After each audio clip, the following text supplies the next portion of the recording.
cheio de amor a seus semelhantes. O amor aos irmãos é um elemento essencial na vida de todo obreiro cristão, mas não menos essencial é o amor por toda a humanidade. Salomão escreveu: "O que escarnece do pobre insulta ao que o criou", Provérbios 17:5. Deus é o Criador de todos os homens, e ninguém está apto para tornar-se servo seu se aborrece ou despreza qualquer deles. É verdade que o homem caiu, mas esse homem caído se tornou objeto do amor remidor, e o Senhor que redimiu o homem, Ele mesmo se tornou homem, um homem semelhante aos outros homens, que gradualmente cresceu da infância à plena maturidade.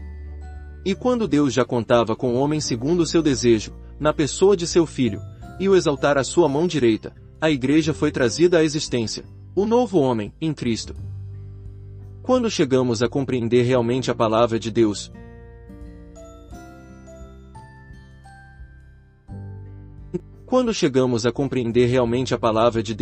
então percebemos que a expressão "filhos de Deus" não se reveste de tanta significação quanto o termo homem.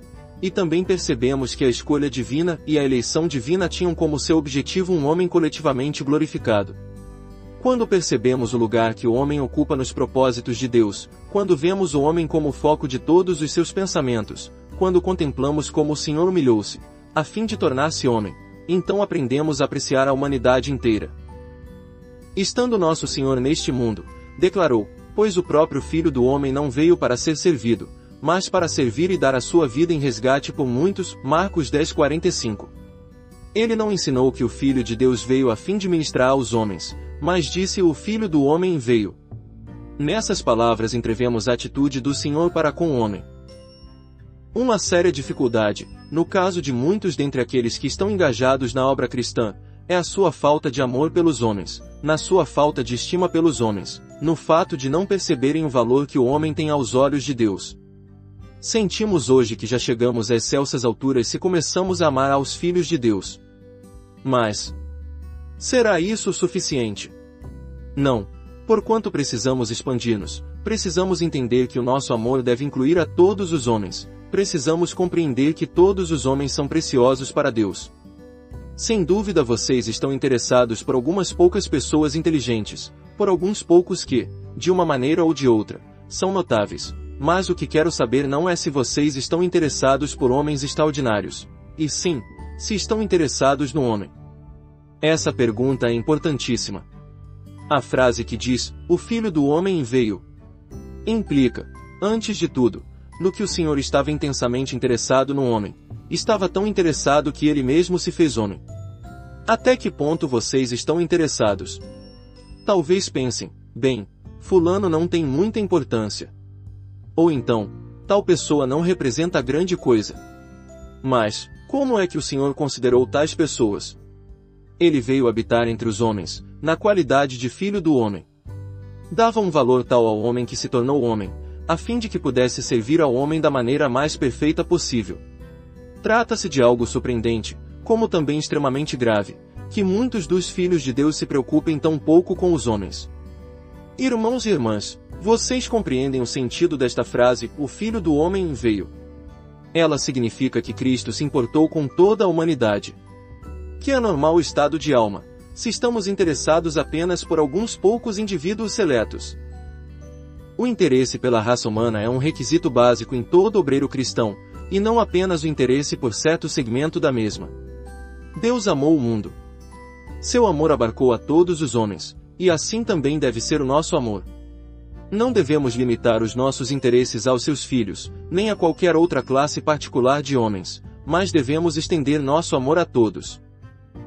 Anos de instrução nos têm acostumado a falar de certos homens como nossos irmãos, e de todos os homens como nossos semelhantes, e talvez tenhamos começado a apreciar o fato que alguns homens são verdadeiramente nossos irmãos, porém, damos o devido valor a esse outro fato que todos os homens são nossos semelhantes.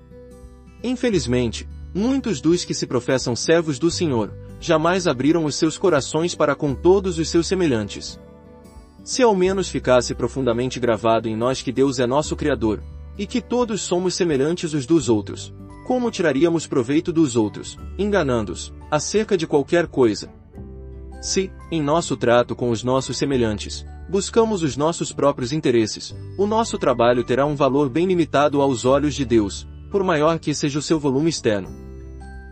Pois o próprio Filho do Homem não veio para ser servido, mas para servir e dar a sua vida em resgate por muitos. Marcos 10:45. Porque o Filho do Homem veio buscar e salvar o perdido. Lucas 19:10. Eu vim para que tenham vida, e a tenham em abundância. João 10:10.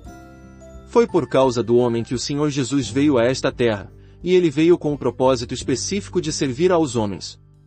Foi seu avassalador interesse pelos homens que o trouxe do céu à terra, a fim de ministrar aos homens de tal maneira que derramou a sua própria vida em resgate por eles. O poder motivador de Cristo era o seu apaixonado amor pelos homens. Seu ministério em favor dos homens resultava de seu amor por eles, e visto que o seu amor não conhecia fronteiras, ele pôde servi-los até chegar ao extremo da morte na cruz. Se vocês procurarem pregar o Evangelho aos perdidos, mas jamais se sentirem tocados pelas palavras, Deus criou o homem, e assim considerá-los seus próprios semelhantes, e se nunca jamais tiveram um interesse mais do que casual pelos homens, então não estão aptos para pregar a Cristo como resgate por muitos. É mister que raia em nós o fato que Deus criou o homem à sua semelhança e nele concentrou o seu amor, visto que o homem é tão enormemente precioso para ele. A menos que o homem se torne objeto de nossa afeição, é impossível que nos tornemos servos dos homens. Muitos obreiros cristãos têm uma atitude completamente errada para com os semelhantes. Consideram-nos um entrave, e algumas vezes se ofendem com os seus atos e não conseguem perdoá-los. Mas como podemos nós, em nós mesmos pecadores por natureza, hesitar em perdoar aos pecadores? Como podemos deixar de compreender as suas fraquezas e defeitos? E como podemos deixar de considerá-los queridos, quando reconhecemos o quanto são prezados pelo Senhor? Ele, o bom pastor, pode abandonar tudo e sair em busca de uma única ovelha perdida. O Espírito Santo pode procurar uma única moeda perdida. E o Pai pode sair a fim de dar as boas-vindas ao seu filho perdido. Na parábola que há no capítulo 15 de Lucas vemos como o amor divino pode desgastar-se livremente para redimir ao menos uma alma. E ainda podemos não entender a intensidade do amor de Deus pelo homem.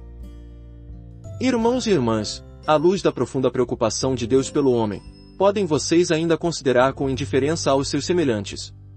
Seremos inúteis em seu serviço a menos que os nossos corações sejam expandidos e que o nosso horizonte seja alargado. Precisamos ver o valor que o homem tem para Deus, precisamos perceber o lugar ocupado pelo homem no eterno propósito de Deus. Compete-nos ver a significação da obra remidora de Cristo. Sem isso, é vão imaginar que débeis criaturas como vocês e eu possamos ter alguma participação na grandiosa obra de Deus. Como poderia alguém ser usado para salvar almas, se não tivesse amor pelas almas? Se ao menos esse defeito fundamental de nossa falta de amor aos homens pudesse ser solucionado, nossas muitas outras dificuldades em relação aos homens haveriam de desaparecer. Julgamos que algumas pessoas são por demais ignorantes, e pensamos que outras são muito duras, mas esses problemas desaparecerão quando nosso problema básico de falta de amor aos homens houver sido resolvido. Quando deixarmos de estar em um pedestal e aprendermos a tomar o nosso lugar como homens entre os seus semelhantes, então nunca mais desdenharemos deles. Alguns obreiros cristãos, criados em áreas urbanas, às vezes se internam pelo interior e, entre a gente simples do campo, adotam uma atitude de superioridade para com eles. Quão diferente é isso do Filho do Homem, o qual veio para ser servo de todos. Se vocês forem a algum lugar para pregar o Evangelho, mas não forem na qualidade de filhos do homem, terão falhado em sua missão. Se vocês trabalham entre os outros revestidos de uma atitude de condescendência, não se enganem, confundindo a humildade de Cristo com a condescendência.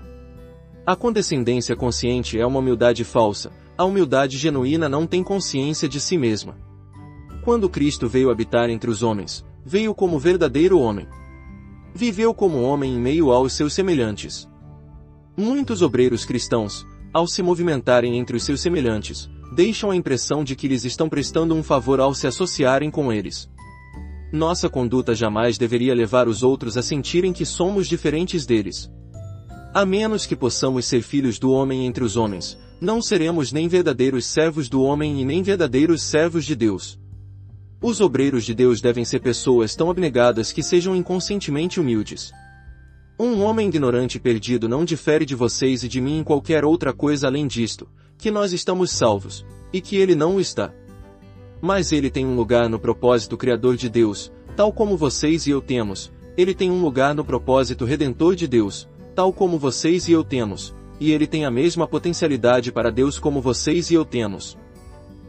Talvez cada um de vocês diga: a ignorância alheia não representa problema algum para mim. Minha dificuldade surge quando entro em contato com pessoas de baixa moral ou acostumados a enganar aos outros. Qual deve ser a minha atitude para com tais pessoas? Vocês precisam apenas fazer um retrospecto em sua própria vida. Onde estavam vocês quando a graça de Deus os encontrou? E onde se encontrariam hoje, não fosse a graça de Deus?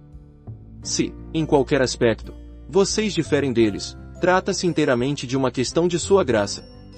Meditem no que a graça de Deus tem feito por vocês. Ao contemplarem a sua graça, terão de prostrar-se perante Ele e reconhecer: por natureza sou tão pecaminoso quanto eles, mas sou um pecador salvo pela graça. A contemplação do que a graça de Deus tem feito por nós jamais nos exaltará, pelo contrário, sempre nos forçará a nos humilharmos perante Ele. Se vocês são diferentes dos outros, pois quem é que te faz sobressair? E que tens tu que não tenhas recebido? E, se o recebeste, por que te vanglorias, como se o não tiveras recebido? A visão do pecado certamente deve levar-nos a retroceder, mas, apesar disso, devemos estender o nosso amor aos pecadores. Se, por um lado, a nossa atenção se fixa no fato que todo servo de Deus tem a sua própria função especial, não nos devemos olvidar, por outro lado, que, por mais diferentes que possam ser as suas funções, todos os mais autênticos servos de Deus se assemelham em um ponto particular, a saber, que se interessam profundamente pelos homens. Se vocês não se sentem atraídos aos pecadores, mas antes, preferem evitá-los, que esperam poder realizar ao pregar-lhes o Evangelho? Afastar-se-ia um médico de seus pacientes enfermos?